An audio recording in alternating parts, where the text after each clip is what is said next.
SMT5 Vengeance. Or should I say, SMT5 Gods with an Identity Problem. I feel like Identity Problem sums up a lot of things going on with this game's plot, whether it be Vanilla 5 or what seems to be going on in Vengeance.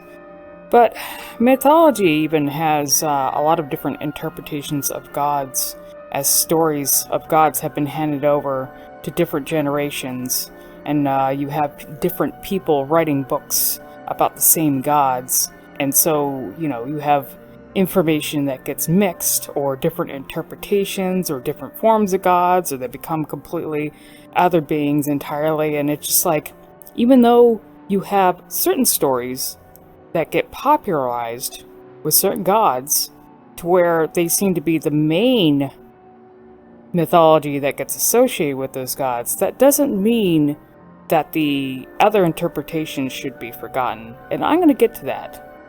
This video contains discussion of spoilers, including something that was shown recently in a Daily Demon video, so please be advised. So this video is probably going to be a real doozy, because I had been meaning to make a theory video for Yoko even when the first bits of information came out. Like when we only knew about the school she came from, the fact that she had powers, her name, and the fact that she accompanies the player and shows up and joins his party. Little things like that, and people were starting to, make little theories. And I had actually been meaning to make a theory video even before I did the Tsukibino one. And, but I was like, oh no, even after discussing some stuff about her with friends, I was like, oh no, I think I'll wait, I'm gonna wait a little bit longer to see if they release a little bit information of her. And then all of a sudden, we get the new Nahobino form, and that throws a wrench into things. And I'm like, oh, my focus is totally on that new form. Like, Yoko, I'm not even concerned about her. Like, what the fuck's going on with the new Nahobino form? And of course, I made that whole theory video of that. I don't know if this theory video is going to be as extensive, because it's been a world of complication and just people bouncing between all these different theories. It's a mess when it comes to Yoko. And, there's only like 2 major theories I've seen. One that I think probably has the most believability. Especially since Atlus just leaked something in one of their demon videos that threw another wrench into me trying to make a theory video on this. Like, I've been holding off on it, and it's just like, I've been, after all the talk of the new Nahobino stuff and trying to figure that out, which is a bunch of complication on its own, I swear. I've been trying to write a script for the Yoko theory video, but then Atlus in one of their demon videos accidentally, I don't know if it's intentional, maybe it wasn't intentional, I'm pretty sure they blinded it. Something very small is spotted in one of their demon videos, the one with Vitra, I believe, and people assume from that it's related to Yoko. Like it seems likely that it is tied to Yoko, and it's something that you can see visually, and then because of that threw another wrench into, me trying to work on the theory video. So it's things are going so fast information-wise, and because of that little leak, I'm like, okay, I'm just gonna do it. I'm just gonna try the best I can to organize my thoughts on this whole thing, but honestly, I swear, it's most of the theories on Yoko right now, I'm just gonna go ahead and say, is most of it is people trying to figure out what god or goddess or demon she's supposed to be tied to, but a lot of people aren't really talking about anything else. It's all just figuring out, okay, which god is she, and it's like, or is she the half of this god, or this, this demon, or, and a lot of people aren't just talking about the symbology generally with her. It's more focused on what god she might be, which, you have to keep in mind that people, people love theory crafting and having fun with it, but there's always a possibility. You have to keep in mind that even though we're fascinated in mythology and, theory crafting and everything like that, we might be thinking about things a little too deeply, like even deeper than the devs intended. It's still fun to do. And no theory before a game's release is definite. There might be things that come close. Maybe someone will actually get something right. But for now, any theories regarding any of the characters, new Nahobino form, even like the theory video that I made, or any of people's theories about Yoko, it is not a definitive thing. It's just something that we're, at least for me, it's something to have fun with, to see like, oh, maybe I can get close to what, try and figure out what's going on. But nobody's going to figure out anything until the game actually releases. And so we can have some context to what all these like different scenes that we see in the gameplay or trailers, gameplay footage, because most of what people are doing now are trying to make theories off of like gameplay footage and trailer footage that is like cut and edited together in a very specific way, which can cause a lot of confusion. And trust me, as someone who did a lot of theory crafting when, a lot of big major Resident Evil releases were coming out, and Capcom did the same fucking thing.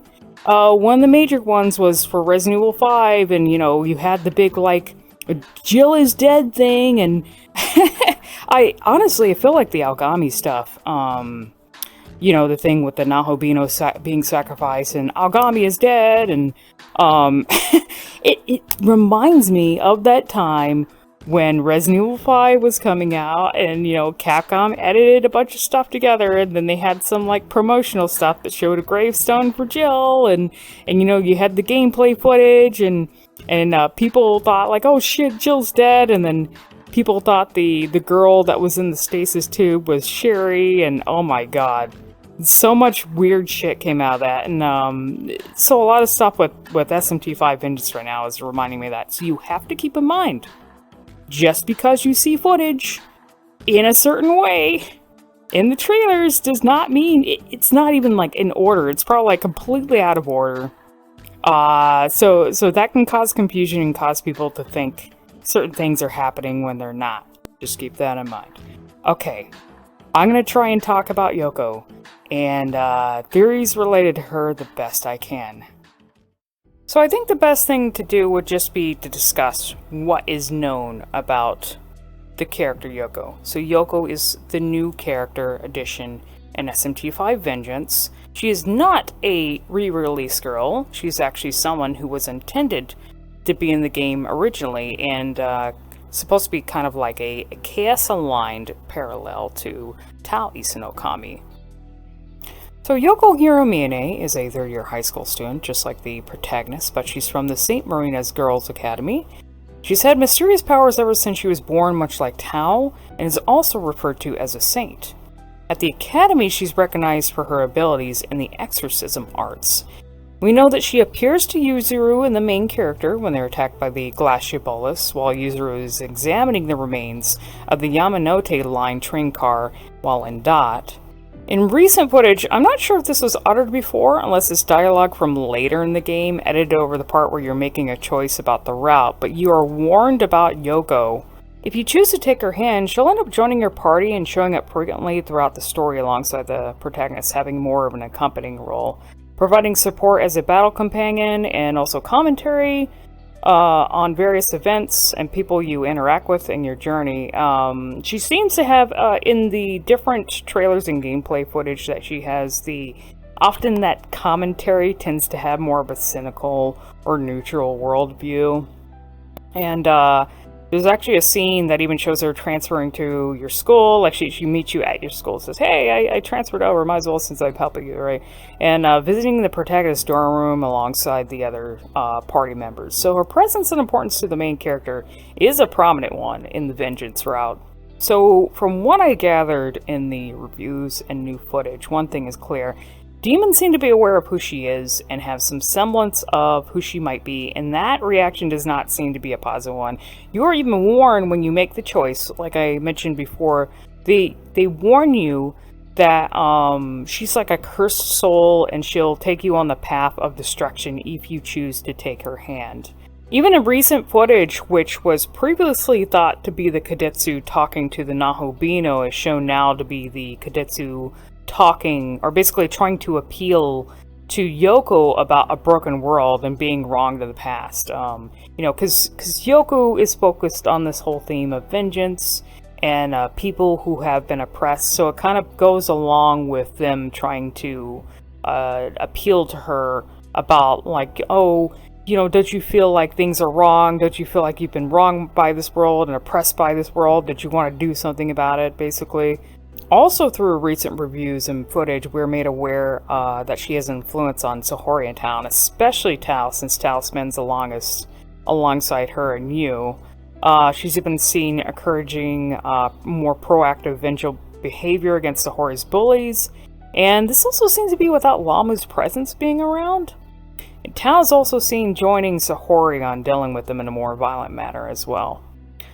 She seems to be very supportive of the protagonist, and also warms up to him gradually through their interactions. Though she seems to be pinned as the Chaos heroine, the one that was originally intended to be an SMT5 in contrast with Tao, who's supposed to be more like the law-aligned heroine, she seems to stand out against everyone else as if she's more like a chaotic, neutral entity. In fact, according to a review that I read, there's a moment where she comments that she does not agree with the actions of the demons or angels, which makes me feel like she's sort of reminiscent of Yakumo in a way. Now, I want to mention Tao briefly, because like some of the other human characters, she is not explored too thoroughly in the original version of 5, and you can pretty much boil her down to someone who is just destined to support and guide the player to the throne of creation in hopes of recreating or governing the world for the better. She's someone who was born with powers just like Yoko, like ever since she was young, and therefore she's also called a saint, ends up working with Bethel, and seems to be seemingly respected by the angels, all the while still attending high school and being someone who is well liked by her peers. Because of her friendship with Saori, she learns of the conflict relating to bullying, but is unable to completely stop it, which leads to Saori getting involved with Lamu. That leads to an incident with Saori killing her classmates, including the bullies, and Tao, the protagonist, who is combined with Algami as a Nahobino, ends up getting, killed or damaged as well, and that basically causes a Tao to awaken as a goddess. I'm still not sure if it's made clear that she had, with her powers that she was born to begin with, and I don't know if this is also the case with Yoko, if they'll explain this at all, but I don't know if they specifically say, oh, well, they have these powers from birth because they have like an entity, like they have like the essence or remaining part of an entity still within them that allows them to give them powers. It's like, I think it was theorized that, like, maybe, given who people assume that Tao could be, even though it's never specifically said what goddess Tao is supposed to be, like, because Tao basically serves as a creation goddess. She's basically a goddess, like, non-specific goddess, that is tied to creation to guide the player to the throne. So she's not said to be any specific goddess in lore. It's just, oh, she just represents this concept or this thing to guide the player to it. Which honestly, I don't know if that's gonna be the same case with Yoko. That'll be interesting to find out. So let's summarize what we know about Yoko so far. She's a saint with exorcism magic, so she was born with powers ever since she was young, just like Tao. I do find it interesting that they mentioned specifically that she is known for her ability in exorcism when they don't do the same with Tao. Also, I just noticed I misspelled exorcism. Whoops. I'm going to go on this point later about exorcism because it may be in relation to a specific type of practice that uses exorcism in it. She's from the St. Marina's Girls Academy, a third year. She does transfer to the protagonist school. Now, even the name St. Marina has some meanings attached to it. St. Marina is an actual saint, and I will go over the different St. Marinas that exist that may have some association with Yoko, that people have been making theories of. She seems to have a cynical worldview when she's making comments about other characters or events going on alongside the protagonist. Of course, she has a very negative, dark view of things going on in the world. She talks about people being oppressed. She encourages people to take vengeful, violent behavior. She has the ability to influence Tao.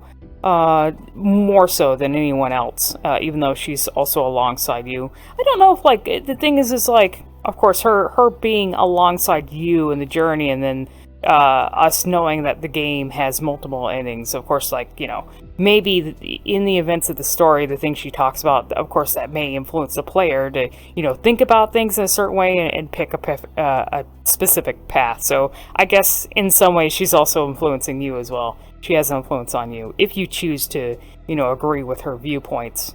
It's not known. I don't know if she has any influence on Miyazu. Now, I can't remember. I think there's a point when Miyazu is also accompanying you as well. Like, I could have sworn there's a screenshot that shows the Nahobino with all three of the girls with him, which it's interesting because we know that Vengeance has new endings, and of course, in the vanilla version of SMT5, those endings, even though they weren't specifically said, oh, this is law, this is chaos, this is neutral, a lot of people theorize that they were. They sort of seem similar to those alignments. So it is possible that we'll be getting endings, you know, that are tied to certain viewpoints that may resemble alignments, but not specifically.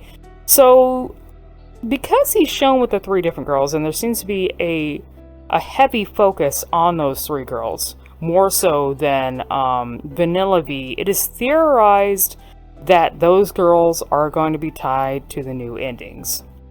So we definitely have... so Tao is supposed to be like the law-aligned heroine.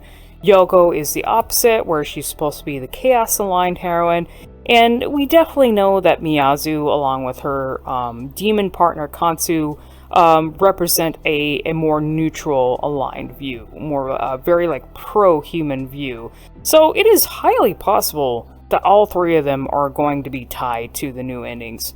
And then there might be like a true ending of some sort. I don't know if they're going to go with true neutral anymore. Maybe we'll get something like a true demon ending or something. Especially because if Yoko is supposed to be the chaos-aligned heroine, and she seems to have a lot of focus on her in Vengeance, my theory is that if there is another like true ending where you have to do a bunch of things to get to it, I'm thinking it's probably going to be more of a chaos-aligned ending, so maybe we will get something that is like a true chaos or a true demon ending. Speaking of true chaos or a true demon ending, it is said in the trailers and the reviews, and we know that she is a cursed soul, and she will lead the player on the path of destruction. It is also said that her soul was supposedly sealed away, like she's a forbidden soul that was sealed away. So, whoever soul she is tied to, we don't know if she's supposed to be the soul half of a demon or a god. Like, the thing was, like, if she's just like Tao, then her situation's probably different than the usual Nahobino nonsense, right? Maybe she carries, like, a part of a soul within her, which people theorize is the same way with Tao, where she's not like the full knowledge of a demon. She's only like a very, very, just a part of it. I don't know. Situation's confusing still. Especially since, like I said, Tao, the situation that makes things confusing when you have Tao, the whole issue that I think a lot of people had with Vanilla 5 is that you have this story where the main character is Susanoo, right? And there's a lot of symbology and themes related to Susanoo. Tsukiyomi's there as well, but the one important person that is a part of the Matsukami, the big three, that is never mentioned or uttered or shown or anything like that is Amaterasu. She's a pretty important figure, right? Well, the issue is that you have someone like Tao. And of course, if you look at the way the goddess form of Tao looks, and in the way she designed, if you just consider the way, whenever Doi writes his character notes for the characters and mentions why he designs things a specific way, I swear everything, if you look at Tao, everything in her design for her goddess form, not her true goddess form, but just the goddess form, in her color theme, the sun on her head, the sort of like ancient patterns, on her suit, they all seem to point to her being Amaterasu. Her design screams, this is Amaterasu. But she's never said to be Amaterasu. She's just a Pangea, like a specific god race, that is a goddess of creation. She's just like, you know, a goddess that doesn't exist like an actual lore. She's just one that's made up to serve a purpose to guide the player to the throne, which is why it makes things confusing, because she doesn't follow the usual Nahobino rules at all. She's not a Nahobino. She's not a Amaterasu. Where the fuck is Amaterasu? You know, honestly, the lack of Amaterasu being mentioned now, I wonder if that's going to be a thing in Vengeance. Like, is it intentional that she has not been mentioned so far? And is she going to finally make a presence in Vengeance? The fact that she's been completely absent, even in Vanilla 5, started to make me think, and maybe they're going to play on this too. And I think this goes along with the whole Forbidden Soul thing too. God, I wasn't going to talk about who Yoko or Tao was, but fuck it, I'm already getting into it. Let me just kind of mention this real quick.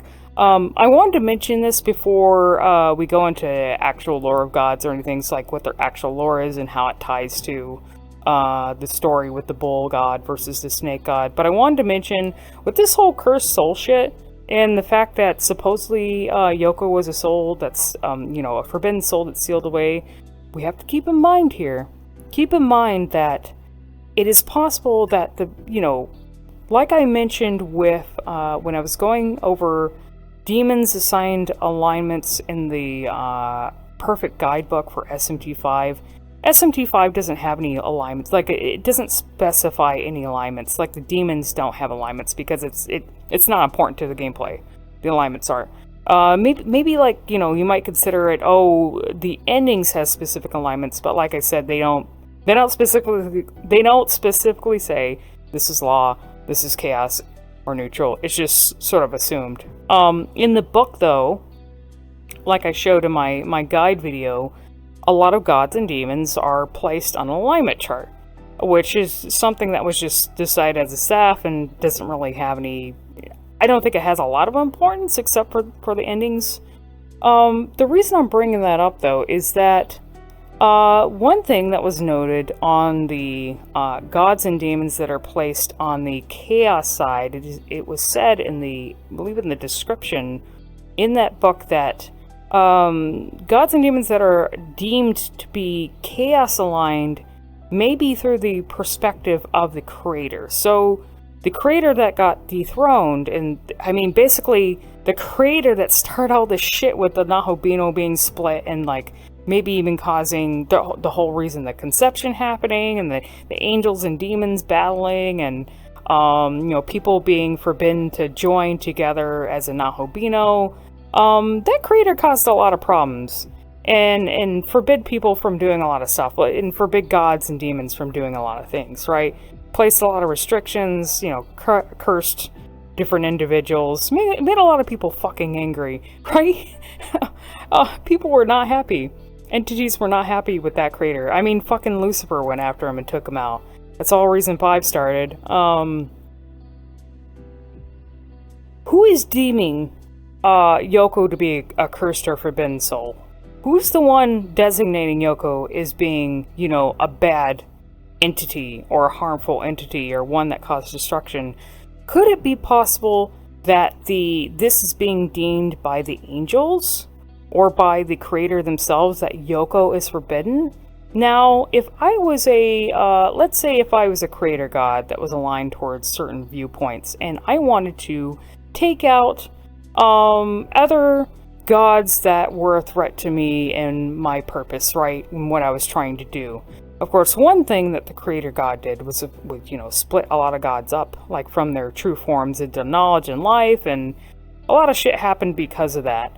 But what if there was a case where major creation gods were sealed away or forbidden or cursed so badly by the creator so that they could never come up and threaten this new creator that was putting restrictions on things?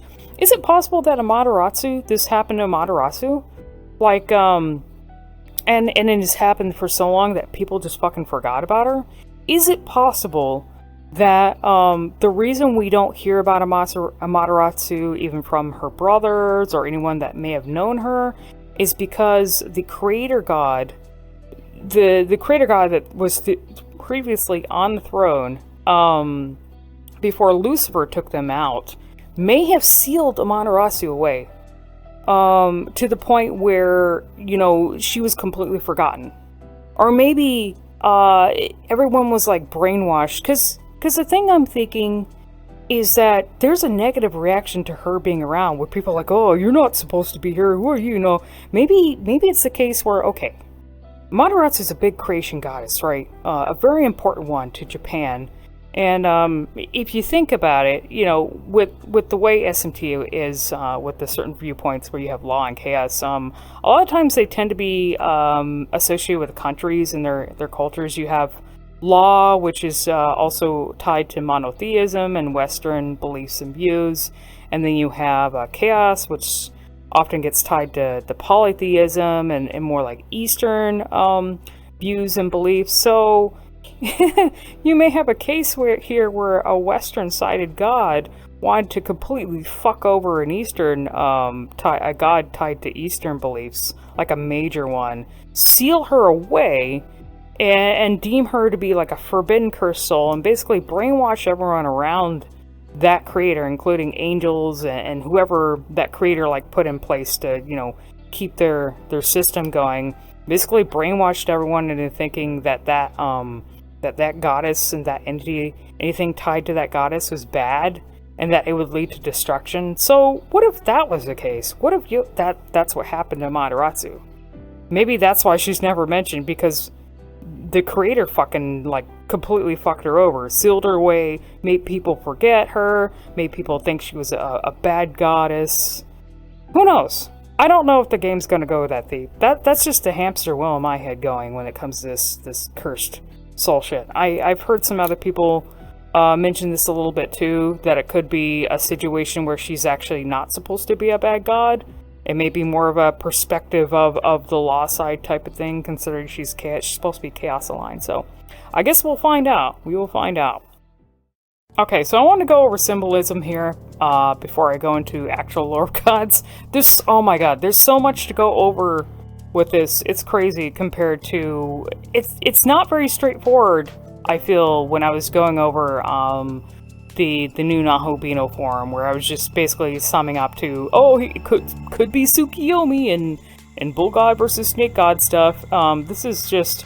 I think the issue here with trying to do the Yoko theories is you also have to consider her association with, like, how she's parallel to Tao as well, which, like I said, Tao didn't get as much characterization in the version of V. She was basically just a vehicle to guide the player to the throne, to serve as sort of like a law-aligned entity. So let's talk about the symbolism here. There's a lot of concepts of yin and yang in SMT5, I feel, even in the protagonist design. But let's go over the names. So you have Yoko Hiromine and Tao Izanami. Now, I went over in the Perfect Guide video that a lot of the characters' names are a combination of, like, their first name is usually written in katakana, and then the last name, the surname, is usually based on a shrine. A lot of those shrines tend to be tied to, like, Gozu Tenno, or Susanoo, or even the Imperial Regalia. So, with Yoko, let's look at Yoko's name. Yoko Hiromine. Now, I've seen different interpretations of Yoko, but Yoko, the Yo in Yoko, from what I've seen, it can be written as Yang, to mean like the Yang in the yin and yang symbol, or also to stand for sunshine. Because the names, I will mention, because the names are written in katakana, they can have different meanings. So just because I said this is what I think it is, doesn't mean that's what it actually is. I'm just using this in regards to the theory and the symbology. Hiromine is a Gozu Tenno shrine. Now it's interesting because I mentioned before I wanted to bring up the exorcism thing. that particular shrine is known to have people who practice onmyoji arts, which, you know, if you play any fictional media that have onmyoji in it, they utilize the concept of the yin and yang. Like, they use Taoism philosophy, but they're also known as, like, they're able to use magic and perform exorcisms. Like, they're usually, like, well-known practitioners of those arts, which I find interesting because Yoko herself is someone stated to be good in the art of exorcism. So even the shrine that her name is from is a shrine known for, you know, exorcism arts by onmyoji. And let's look at Tao here. Now, Tao's first name was harder to figure out. There are different interpretations of Tao. The Tao name is written in, also written in katakana, so you can get different interpretations of that. Now, it's funny because the katakana writing of Tao can also be used for Tao in Taoism, which is, you know, the philosophy that incorporates the use, so the concept of the yin and yang, and that, of course, like I said, that those concepts are also used by the onmyoji. It's a philosophy that they follow, even in their exorcism arts. So I just said that, like, Tao could be a reference to the concept of Taoism, since there seems to be a lot of themes of the yin and yang, the dark and the light, and, you know, things coming together in a harmony, the union of gods, like, you know, their knowledge and life coming together in a union. There just seems to be a lot of concepts like that in SMT5. As for the shrine name, Isunokami, that's a shrine that houses a lot of sacred artifacts. There's like a huge list of them. One of the important ones that it houses, though, is the sword that Susanoo used to slay Orochi and, of course, retrieve the Kusanagi out of its tail. Now, given, you know, this interpretation of her name, it could also be tied to, you know, one major theory about both Yoko and Tao. Although, it is weird if the name is tied to the yang, because the yang is the light, masculine side of the yin and yang symbol, and Yoko tends to be depicted, she's the chaos heroine. She contrasts with Tao, so, you know, normally that means, you know, she's chaos. She represents the dark half, and Tao is supposed to be the light half. So I don't know if the yang part of her name is really gonna mean anything in regards to that. The sun, though, it being like also, you know, something that can refer to the sun might be important to one of the major theories that is tied to who Yoko and Tao could be. I don't really know about Tao's name. It could mean, like, it could have very little importance, you know. I don't know. The concept, though, since Taoism uses, you know, the philosophy of the yin and yang, that means the concept of harmony. But Tao seems like, you know, Tao still seems to be the light half of something, and you have Yoko, who's a dark half, which is tied to the major theory that both of them are two halves of a specific goddess.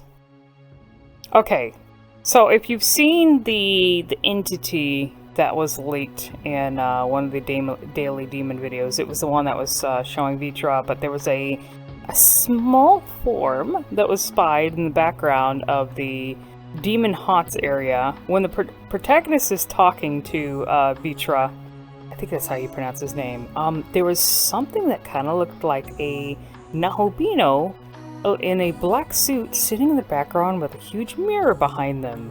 And people managed to spot them and went, whoa, what the fuck? It kind of looks like a black, I guess they thought it kind of either looked like a, black suited Beano or, you know, a black suited Tao, but the entity had Yoko's hairstyle. And she kind of like had little like fin ears, much like a lot of the human Nahobino tend to have, like you know, the Susabino himself, or kind of like Tao. But she looked like a mixture of things. She kind of looked like a mixture between the Nahobino and the way Tao is designed. But she had this huge ass fucking mirror behind her, and so people went because a lot of people are pretty much set on a particular theory related to Tao and Yoko being the light and dark half of a particular goddess, then they looked at the mirror that was behind Yoko and went, well, shit, she's most definitely got to be, you know, related to that goddess and the other half of her.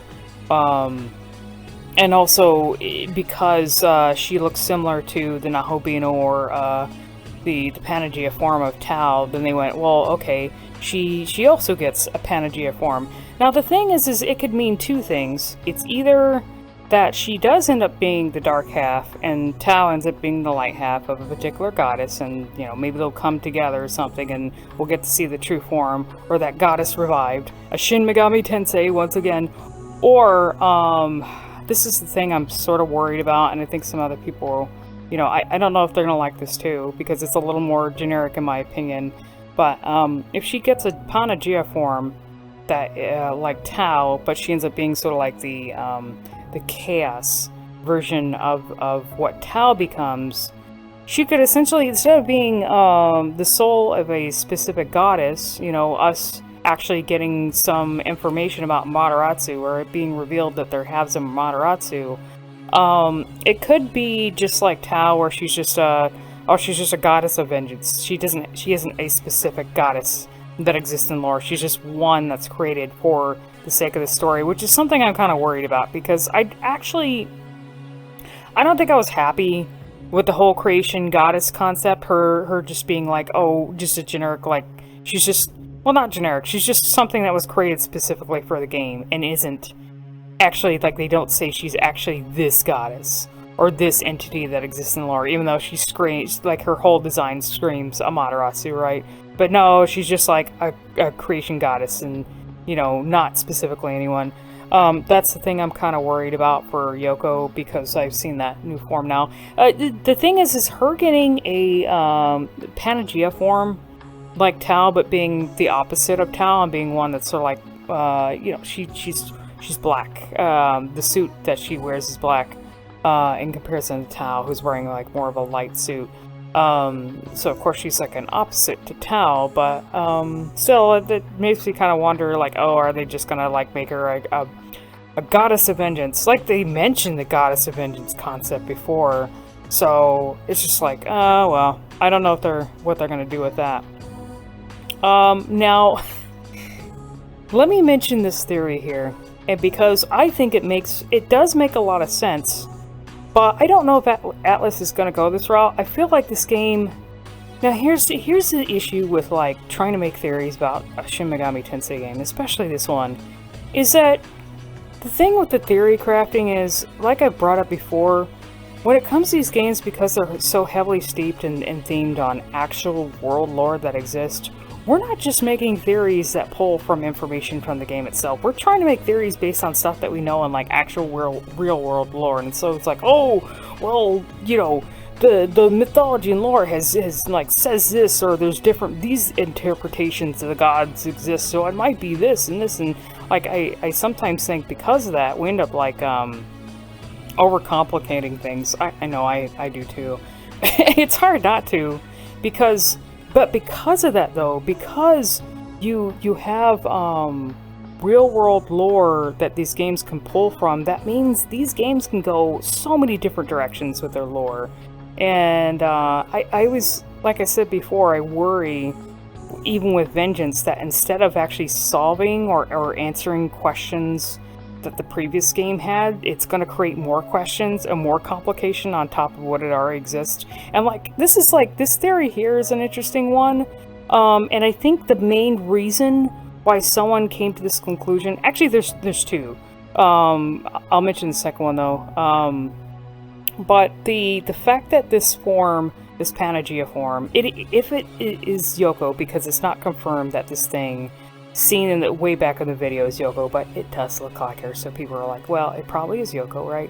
But because she has this big ass fucking mirror behind her, people are like, oh, well, there's a theory that came up about Tao, Yoko, and the protagonist that pertains to the sacred regalia, the three sacred treasures of Japan, which generally, mostly, they tend to be tied to the Amatsukami, but one particular person seems to be absent from that, since I would say, like, with most of the objects, there are more ties to Susanoo and Amaterasu than there are Tsukiyomi, but let me go over that.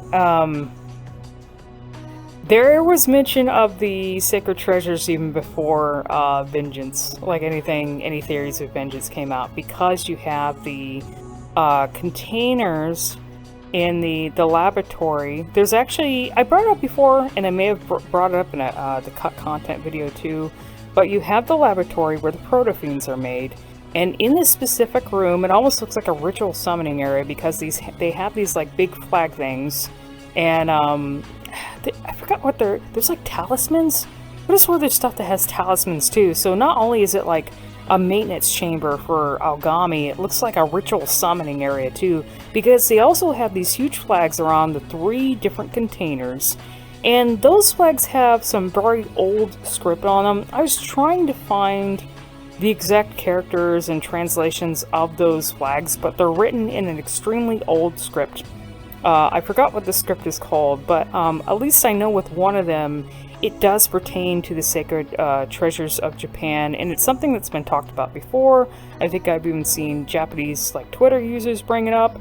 But the theory is that in the different 3 containers, in order to summon or create proto-fiends out of them, like for example, in order to create Aogami and inject him with the essence of Susanoo, it isn't Susanoo himself that's used, it's the 3 sacred treasures. So in each of the containers, it is possible that you have the, I believe this is the Kusanagi, which is Susanoo's sword, the one that he gifted to his sister after he slayed. I believe this is the one that came after out of Orochi's tail, and of course he took that sword and gifted it to his sister Amaterasu. You have the Magatama, the Magatama jewel. Thing is like, I don't think the jewel is specifically tied to Amaterasu, but I will point out in each of the design of the characters, they do have things in their design that seem to relate to those sacred objects. Of course, with Tao, I mean, she's got a big fucking mirror around her. That Panagia form, the mirror is literally behind her, this divine mirror. So the 3 sacred treasures, you have the Kusanagi sword. Now, I pointed out in my theory video for the Tsukibino that Aogami, if you actually look at Aogami's model in the back of his suit, he literally has a sword on his back, like incorporated into a suit that looks very similar to the Kusanagi. You have Tao, Panagia Tao, which her ear things look like really huge Magatama that are pointing upwards.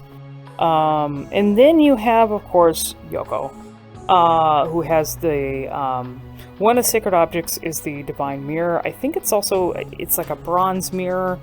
And I believe it may have been the same mirror that was used in Amaterasu's legend when she gets, basically, in that lore, Susanoo goes on a shit fit and wreaks havoc in Amaterasu's palace and basically causes her to flee and seal herself in a cave, and then the world was drenched in darkness, and the sun went away and everything because she represents the sun. And so a lot of gods had to get together and also utilize the mirror to have Amaterasu come out of the cave, and light was restored to the world. Now with the hero, I did mention like Aogami has a sword on his back, but as the Nahobino, he doesn't seem to have that sword design on his back quite as prominent as Aogami does, but he does have his, these, of course. These things here, his fingers do become swords, so he has a sword in his design. Although, this particular, I believe it was stated, I'll have to actually put, if I can find a snippet of an article, but these are actually in reference to another god as well, which I believe, like, down the line are indirectly tied to Susanoo, but they're also, thunder gods. But there is a legend, I think it's Takemina Kazuchi, what's the name? One of the 2 dudes, but it is, I believe it's the god who suppressed the giant catfish, and is the god associated with sumo wrestling as well, the one who originated it. But I think he and another god get into a fight, and one of them actually like is able to turn their hand into like an icicle sword, when they're fighting, and I'm pretty sure this might be the sword set that Nahobino has might be a reference to it. So the theories about the 3 sacred treasures are, number 1, the sacred treasures are being used to create proto-fiends. Now, we only really see proto-fiends of Aogami and with Susanoo and Tsukiyomi. Now, when I talk about, here gets into the whole god identity stuff and how confusing it is, because, especially with this mirror too, I'm going to bring up something else in relation to mirror, but here's the issue. You have Aogami, who is supposed to be Susanoo. He has Susanoo's essence, right? He is associated with the Susanoo, or he's supposed to be Susanoo. Tsukiyomi tells you that he's Susanoo, right? Except the body that Aogami has is basically a clone of his brother, Tsukiyomi. So, Aogami has Susanoo's essence, but he's also a clone of Tsukiyomi. Okay? Keep that in mind for this. The reason I'm bringing this up too is it's interesting because you have the 3 sacred treasures, you have 3 Amatsukami, but if we're looking at the entities that seem to contain the symbols of these 3 sacred treasures, you have Nahobino, the protagonist combined with Aogami, which is Susanoo and is tied to the Kusanagi, the Magatama, which might be tied to Tao, who could also be Amaterasu. And then you have Yoko, who has a big mirror around her and also theorized to be another party of Amaterasu. So, if we're talking about 3 Amatsukami, where the fuck does Tsukiyomi fit in this? Here's the whole identity shit that I'm talking about, because it makes it even more confusing. Now, when it comes to the mirror and talking about a dark half of Amaterasu, the thing is that mirrors are also tied to Tsukiyomi. That's another thing that we aren't talking about. And I don't know if this is ever going to be touched on or brought up in relation to Yoko, but it's like, okay, this is another thing that's screaming at me. Of course, okay, maybe she is just a dark half of Amaterasu. She's just another half. The other half of Amaterasu. Maybe Tao is the light half of Amaterasu. Maybe with Yoko's design and her Panagia design, okay, she's dark, she's got a mirror behind her, maybe she symbolizes the time when Amaterasu sealed herself in a cave and she's in the world was in darkness. It is highly possible that that's what she symbolizes, and that's it. However, if we're going over this kind of theory here with the 3 sacred treasures, and if we want to tie them to the 3 Amatsukami, the demon, the one Amatsukami, who is also considered a dark half of Amaterasu, who's basically the dark to the light, the moon to the sun that is Amaterasu, and is also an entity that was in one of the interpretations of his lore in regards to his birth. He was birthed from a mirror, and is also usually shown holding a bronze mirror. I think it's a bronze mirror. Usually shown holding a bronze mirror, and even in an early concept design, like in one of the earlier SMTs, one of his concepts has a big fucking mirror on his head. Well, that happens to be Tsukiyomi. And I was saying, where does Tsukiyomi fit into this trio here? Well, I mean, you got... I don't think it's gonna be this. It feels like a crack theory on my part, really. But God, it's hard not to go, oh, well, is there something related to Tsukiyomi that's also incorporated into Yoko as well? Because if Yoko's a dark half to Tao, to Tao, who's definitely seems, with her design and everything, she seems to be perfectly the one that represents Amaterasu as she exists, like as a a light goddess, a sun goddess. You have this dark half here that's got a fucking mirror around here, and I'm like, well, is she tied to Tsukiyomi as well? Where does Tsukiyomi fit into this? The other problem too is you also have the issue with the hero, with the main character who gets a new form in Vengeance, and a lot of that new form seems to also point to it being, there's a lot of motives in it, and I already made the theory video. His body is basically Tsukiyomi. So you have someone, okay, you have someone who's supposed to be Susanoo that also takes on the form that seems to be tied to Tsukiyomi. You have someone who could also be tied to Tsukiyomi in in the symbology of her design as well. I don't know, man. There's like I said, identity problems. I mean, it's bad enough that there's a possibility that Amaterasu, for some reason, and maybe the creator did this, like I said, maybe he just he basically fucked over the Amatsukami or something really bad, but maybe it's the case where you have like Amaterasu got broken into two halves, and one of those halves was sealed away in a cave. You know, maybe that's why she's depicted as wearing like a dark suit and has like the mirror behind her, because it's a reference to the legend where Amaterasu is brought out of the cave after being sealed in it. So you got like Amaterasu broken into two halves, possibly, right?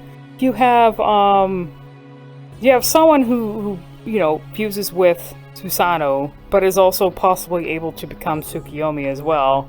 So it's like, oh god.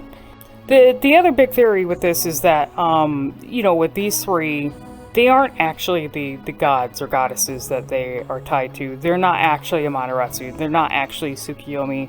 Not actually Susanoo.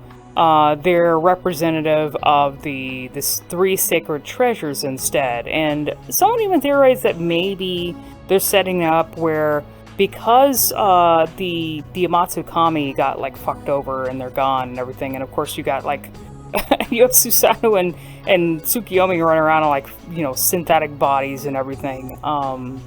It's possible that these three would become the three new Amatsukami. That's kind of why, okay, if we're gonna have that theory where we're like, oh well, they represent the three sacred treasures, so they're gonna become the new Amatsukami or something. That's why I was like, oh well, Tsukiyomi's not in this equation. I know they're not supposed to be, maybe they're not actually supposed to be those gods, but it kind of feels like, oh, we have, you know, two Amaterasu's here, or two goddesses that, or two halves that represent, or tied to Amaterasu, and then you have Susanoo. But maybe it's because the hero is simultaneously, like, he's able to be Susanoo and Tsukiyomi. I don't know, guys, it's just like, oh, the brain hurts when I try and think about it. But like I said, don't take the theories too seriously. It's just a fun thing to do. But don't drive yourself crazy trying to think about all this stuff, because only, like I said, it's only until after the game is released when we actually know what's going on. And we could be completely wrong about everything. It's still fun to have these theories, though. But like I said, God's having an identity crisis. The game, that's what this game is. I swear. Well, like I said, the biggest theory tied to Yoko right now and figuring out who she is the whole concept of Amaterasu being broken into two halves. And I wanted to mention very briefly that the other reason that people settle on Amaterasu and the two-half theory is, one, because of the St. Marina's Girls Academy name, the name of the school that Yoko attends, and also because Amaterasu is a goddess that is also associated with snakes. There is, I think, earlier on in Amaterasu's lore and mythology, there was like a snake cult that also worshipped her. Now, with the St. Marina's Girls Academy, there is quite a few saints, if you look them up, that are referred to as St. Marina, or I don't know if it could be also interpreted as St. Marina, but St. Maria. Or St. Mary, but a lot of people were pointing to St. Marina. There's a couple St. Marinas, but one in particular was actually the story of a female saint that disguised themselves and carried on their role as a saint, as a male saint throughout their life up until their death. And the reason people bring that up is because Amaterasu also has an interpretation where the goddess is depicted as a male god. And even SMT does this. So they do this in Nocturne, where you actually run into the male depiction of Amaterasu in battle. But no major story stuff I can think of in the finished version of the game. Now, I may have brought it up before in a previous video, but there's actually, it's something people are bringing up in relation to Vengeance. It's something that the devs may be reincorporating and utilizing in the story. Once again, it's another thing from Nocturne that they're pulling, but there was a scrapped concept for a story where you have Amaterasu being sacrificed to Lilith, and I guess this is something you can actually choose to do. You can choose not to do it, or you have the choice of whether you wanted to do it or not. So seems to be a scrapped concept, which, you know, Lilith being an important, you know, demon in Vengeance, you know, seemingly being the head of the Kadetsu. That's why people looked at that scrapped concept of Nocturne and were like, oh, well, maybe it is. Like, maybe everything points to Amaterasu being in Vengeance.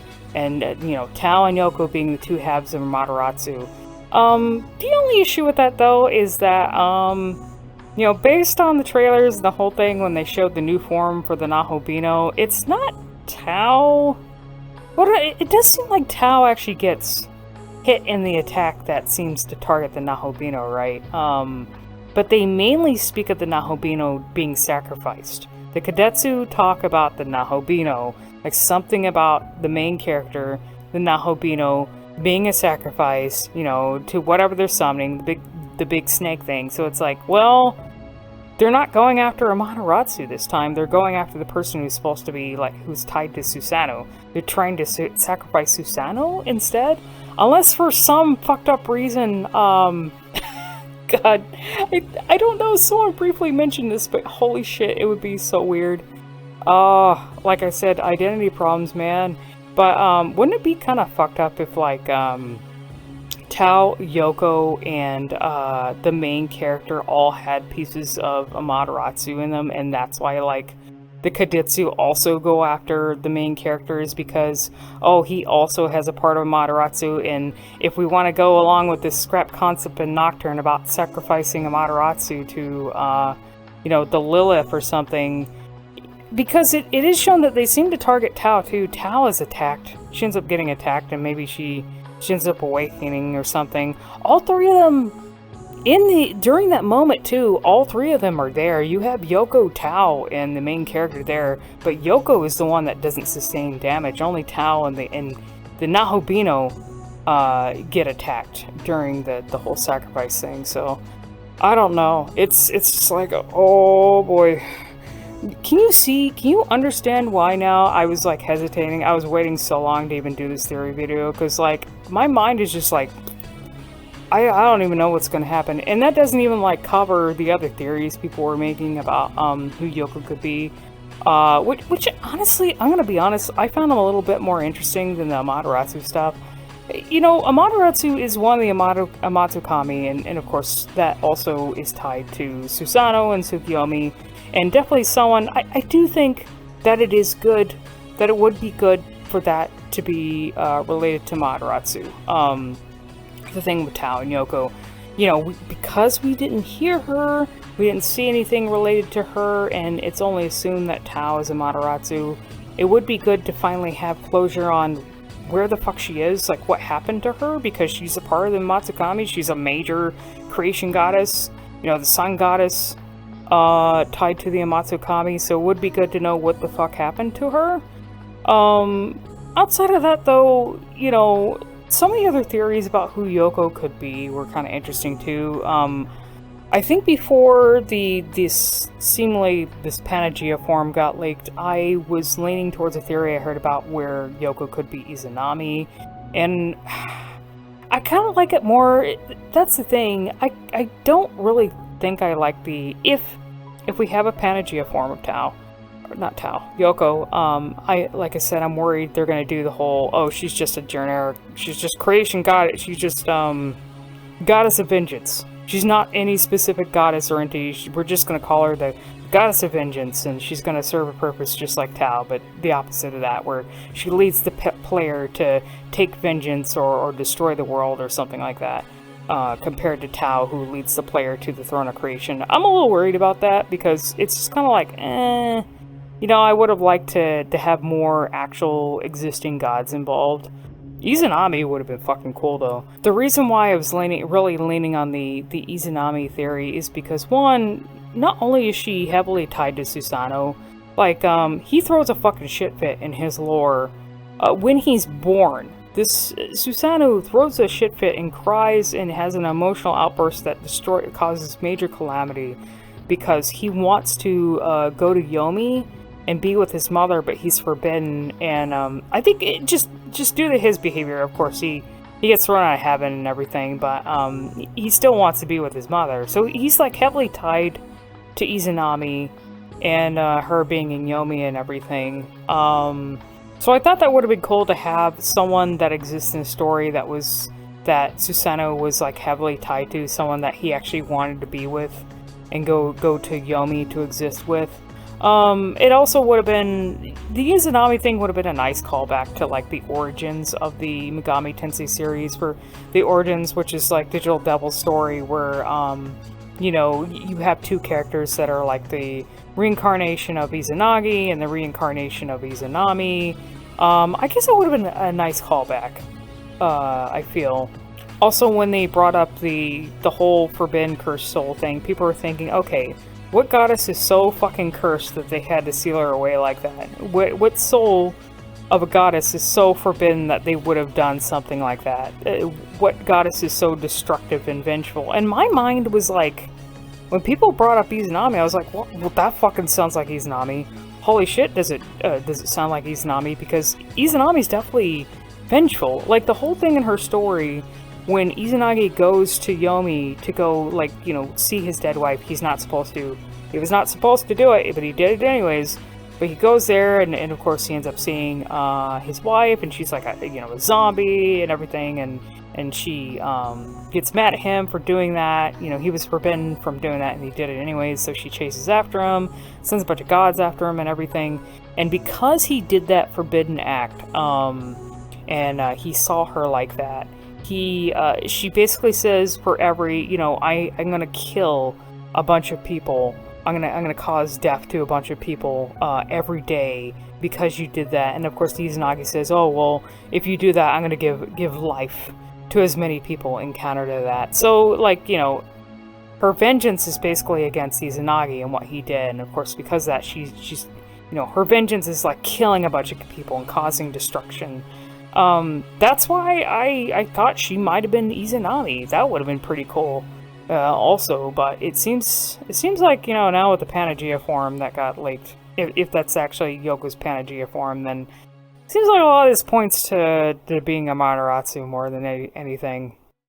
One other little, you know, kind of crackpot theory I'll mention in relation to Yoko is, I think this could have been funny. I definitely, there's no way it could happen, given what I've seen now with the mirror and everything, but I guess it would have been funny if Yoko was actually Lucifer, like another aspect of Lucifer. It's not impossible either, given, like, if you consider all the different forms and aspects that Lucifer has taken in the past, regardless of gender. Like, you know, Lucifer's definitely taken some female forms too, and it's not impossible for Lucifer to actually split himself into different forms that are in the same place at the same time. That would have been funny, but, like, especially since she was supposed to be, like, you know, she's supposed to be a Chaos Aligned hero, maybe, or a Chaos Aligned hero, and her being Lucifer, maybe. I don't know, but it wouldn't have fit with the story too well. The Amaterasu concept is probably the one that they're going with, and it might be for the best because we, like I said, in the original version of 5, we didn't really hear much of anything. Like, there was no mention of Amaterasu at all, so it's probably for the best that, you know, I'm thinking this theory here where Amaterasu is split into two halves and they come together, or the protagonist has to decide which half of Amaterasu to go with. I don't know. It's very confusing. I hope Vengeance answers these questions and does not create a billion more. I guess we'll see, right? I'm definitely gonna say I don't know how good this theory video is going to be compared to my Tsukiyomi Nahobino theory video, because, like I said, this feels like a fucking clusterfuck trying to put my brain around compared to the new Nahobino Form, but we only have like less than 2 months away before the SMT5 Vengeance comes out, so it won't be long before it actually comes out, and then we'll actually see what's going on in this game, because definitely want to know, because otherwise I'm just going to be going around in my head trying to figure this stuff out, and it's going to make you go crazy. So thank you for tuning in if you did, and I appreciate you guys for watching.